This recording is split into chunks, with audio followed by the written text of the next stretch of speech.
নমস্কার বন্ধুরা, Ramakrishna TV YouTube চ্যানেলের পক্ষ থেকে সকল মা বাবা দাদু দিদা ঠাকুমা ঠাকুর দাদা দাদা দিদি ছোট ছোট ভাই বোনদের জানাই অনেক অনেক ভালোবাসা, প্রীতি, আন্তরিক শুভেচ্ছা।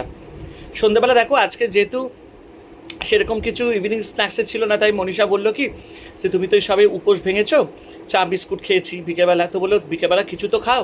তো আবার আমার জন্য একটুখানি সোয়াবিন আর আলুতে একটা সামান্য একটুখানি তরকারি করে দিল আমাকে, বলে এটাই খাও, তারপরে তো রাত্রে ডিনার যা করার করব। তো বেশি কিছু দেয়নি, জিরে বাটা, আদা বাটা, একটু হলুদ গুঁড়ো আর কাঁচা লঙ্কা দিয়ে আমাকে একটু এইরকম নিরামিষ সোয়াবিনের তরকারি করে দিল।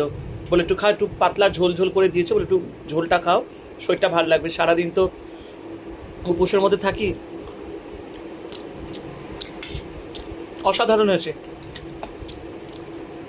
আর মনীষা যে আমার এত খেয়াল রাখে, সত্যি মানে আমি কি বলবো, ঠাকুরের কাছে থ্যাংক ইউ জানাই, যেরকম একটা ভাগ্যে গিন্নি পেয়েছি।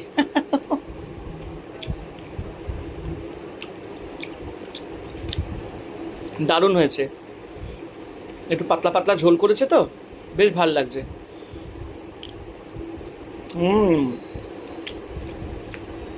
এই সোয়াবিনগুলো শাশুড়ি মা দিয়ে গেছিল, বেশ বড় বড়।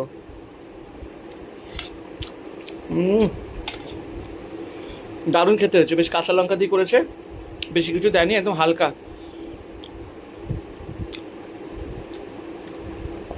তোমরা কারা কারা এরকম সোয়াবিনের তরকারি খেতে ভালোবাসো একটু প্লিজ আমাকে কমেন্ট করো।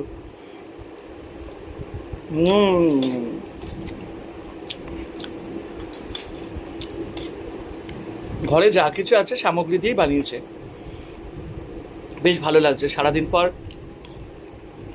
একটু নতুনত্ব কিছু খেলাম।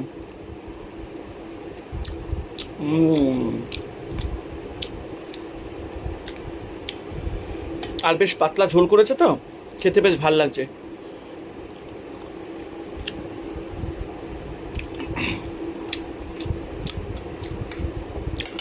সিম্পল রান্না কিন্তু দারুণ হয়েছে, ফাইন হয়েছে।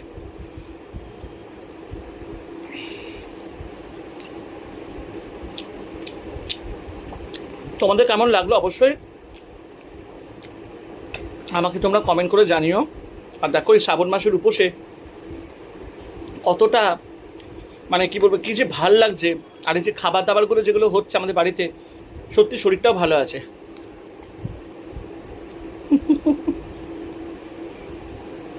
খুব ভালো লাগছে। তোমরা কিন্তু প্লিজ কমেন্ট করো। তোমরা কমেন্ট করলে আমার খুব ভালো লাগে। আর রামাকৃষ্ণা টিভি ইউটিউব চ্যানেলকে এভাবেই ভালোবাসা দিও। হরে কৃষ্ণ।